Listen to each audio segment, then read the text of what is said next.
apesar de considerarem o racismo quanto existente, não se consideram racistas, não conseguem identificar no cotidiano brasileiro as situações de racismo, né? E a não presença de pessoas negras nas universidades, a não presença de pessoas negras em determinados empregos públicos é uma característica, é um resultado do racismo histórico no nosso país. A formação acadêmica em um curso superior é um passo importante na vida de qualquer pessoa, ainda mais quando o mercado de trabalho exige ainda mais qualificações. O acesso a um curso de ensino superior de qualidade e gratuito, infelizmente, não é garantido a todos no nosso país. E é por isso que existem ações afirmativas como a Lei de Cotas, que auxilia jovens de escola pública, pretos, pardos, indígenas, quilombolas e pessoas com deficiência a garantirem uma vaga para o ensino superior. Apresentar o processo de criação e a Lei de Cotas é o tema do episódio de hoje do Guia Fã F1. A chamada Lei de Cotas, ou Lei número 12.711, foi sancionada em 2012, garantindo a reserva de 50% das matrículas por curso e turno das universidades e institutos federais para alunos que estudaram o ensino médio em escolas públicas. As cotas raciais foram inseridas na mesma lei e definem a quantidade de vagas de acordo com a proporção da população de pretos, pardos e indígenas no local onde fica a universidade ou o instituto. Em 2017, foram incluídas as pessoas com deficiência, com as vagas sendo determinadas também pela proporção de PCD no local da universidade. Quem fala mais sobre o contexto histórico de inserção da lei de cotas no Brasil é o professor do curso de Direito da UFES, Yusif Matos. Em algum momento da história do Brasil, se pensou em reparação econômica, reparação monetária à escravidão. O Brasil foi o último país a abolir a escravidão, juridicamente falando. E isso fez com que diversas pessoas, historicamente, fossem atingidas no passado e são atingidas no presente pelas consequências desses mais de 300 anos de utilização, de escravização dos corpos negros no nosso país. E então o Brasil opta por adotar ações afirmativas, especialmente no campo da educação e do mercado de trabalho, para reparar as formas, os mecanismos, né, de opressão contra a população negra. E essas ações afirmativas começam a ser implementadas em instituições como as universidades, como nos espaços de emprego público, através da criação de algumas leis, mas também pela autonomia desses órgãos, seja no âmbito do Poder Executivo, seja no âmbito das universidades. Essas políticas começaram a ser criadas, né?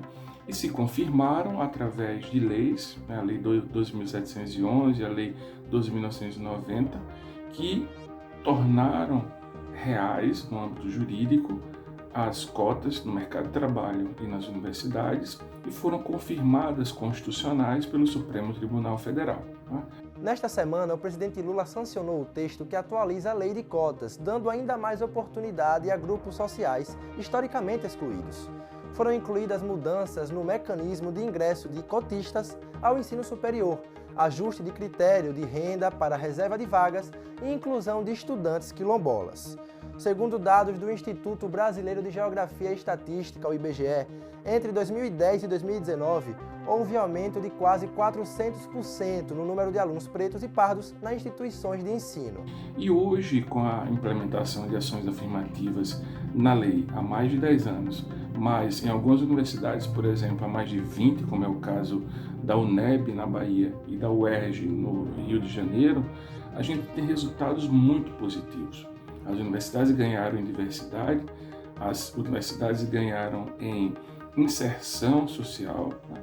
Hoje nós temos um maior número de pessoas negras nas universidades e também no emprego público, tanto no âmbito federal, quanto no âmbito estadual, quanto no âmbito municipal. Essas instâncias criaram políticas públicas para o ingresso de pessoas negras no mercado de trabalho, diante da compreensão de que o número, a representatividade dessas pessoas nos empregos públicos era menor do que outros grupos etnicamente identificados.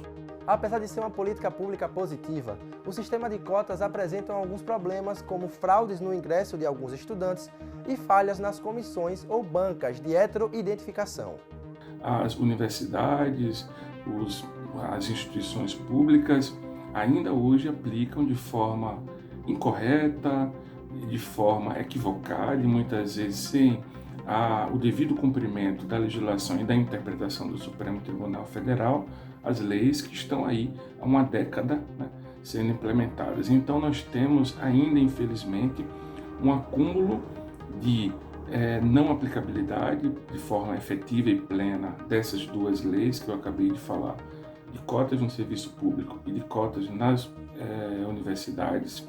Nós temos um déficit na criação de estruturas de organização, de monitoramento e de implementação, assim como, né, dentro das universidades, estruturas que garantam a permanência dos alunos negros e negras dentro das universidades, e os órgãos de fiscalização, como é o caso do Ministério Público Federal, têm demonstrado que ainda hoje, especialmente nas universidades, há problemas nos mecanismos de heteroidentificação, de modo que permitem que pessoas que não deveriam ser destinatárias dessas políticas públicas, como por exemplo pessoas brancas, tenham se identificado enquanto pardas e ingressado nessas vagas que são destinadas a pessoas negras, de modo que a gente não pode falar se somos a favor ou contra as ações afirmativas, porque sabemos